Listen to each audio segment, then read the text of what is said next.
Hi friends, welcome to మన నెల్లూరు రుచులు. ఈ రోజు అయితే సండే కాబట్టి మేము చద్దనంలో నంచుకోవడానికి మా పాప ఎండుమిర్చి రోటి కారం అయితే చేయమని చెప్పింది. దానికోసం ఏం కావాలో చూసేద్దాం రండి.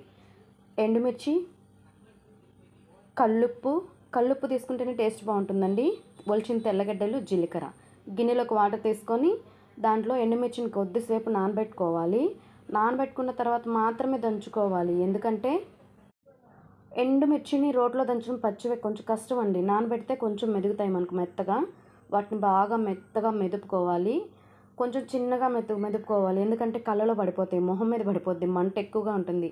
రోట్లో దంచడం కష్టంగా ఉంటుంది, కానీ తినేటప్పుడు చాలా కమ్మగా ఉంటుందండి. మెత్తగా పేస్ట్ అయితే అయిపోయింది. దీంట్లోకి మనము జీలకర్ర, ఉప్పు, తెల్లగడ్డలు చూపించాను కదా ప్లేట్లో, వాటన్నిటిని వేసి బాగా కచ్చపచ్చగా దంచేసుకున్న తర్వాత తీసి తినేయచ్చండి. పోపు వేయనక్కర్లేదండి.